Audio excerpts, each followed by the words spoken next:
Nous avons la chance d'être accueillis chez Eraeus Material et nous avons la chance d'avoir surtout avec nous Monsieur. De Seine, Vincent, voilà, je suis directeur général de l'entreprise. Merci Vincent de nous accueillir. J'aurais voulu vous poser quelques questions, notamment sur le développement du parc. Actuellement, comment qualifieriez-vous le développement d'Y-Park? Alors tout d'abord, le parc a été créé il y a un bon moment, en 1986, tourné vers l'innovation dans l'objectif de développer le Nord vaudois. Et il a essentiellement établi sa croissance, en tout cas dans mon expérience, dans ce que j'y vois depuis maintenant une bonne quinzaine d'années, sur une alternance de phases d'expansion et de calme.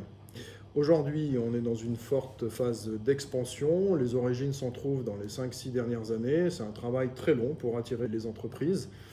Et on fait face maintenant à une raréfaction des surfaces disponibles dans la région, ce qui fait que les entreprises qui s'installent doivent prendre des décisions rapides pour ne pas perdre une belle opportunité.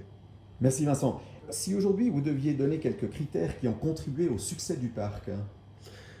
Alors évidemment, pour moi, j'en bénéficie tous les jours, la situation géographique. La situation est très favorable, elle est à raisonnable distance de tous les cantons romans, elle est sur un axe ferroviaire, elle est à la sortie d'une jonction autoroutière. On ne souffre pas des engorgements routiers quotidiens de la région. Voilà, donc ça c'est extrêmement important. La première chose, c'est la situation géographique. Ensuite, le dynamisme des liens entre le canton, la ville d'Yverdon, le parc, qui sont autant d'éléments du succès finalement de notre parc. Et d'ailleurs, c'est ce qui avait attiré mon entreprise quand on est venu s'installer en fin 2008 sur le parc. Par conséquent, aujourd'hui, vous donneriez quel conseil à des futurs entrepreneurs qui voudraient venir sur le parc? Alors moi, je dirais dépêchez-vous. Dépêchez-vous, vous y trouverez peut-être des clients, vous y trouverez peut-être des fournisseurs, des partenaires, et en tout cas, vos collaborateurs y trouveront un environnement particulièrement favorable avec beaucoup de services offerts. En tant qu'entrepreneur vous-même au sein du parc, à quoi ressemblera le parc dans 10 ans? Alors aujourd'hui, il y a un peu plus de 2000 personnes.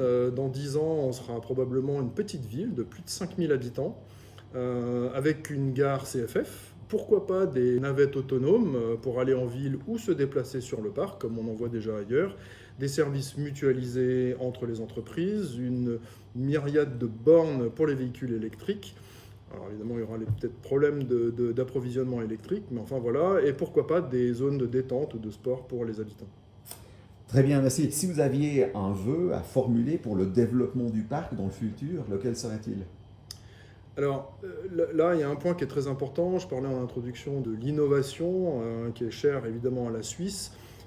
Au fond, ce que l'on doit faire, c'est parvenir à renforcer la création de pôles de compétences qui soient incontournables au niveau régional, au niveau national, en particulier pour la cybersécurité, les technologies de l'information, la robotique, medtech, biotech.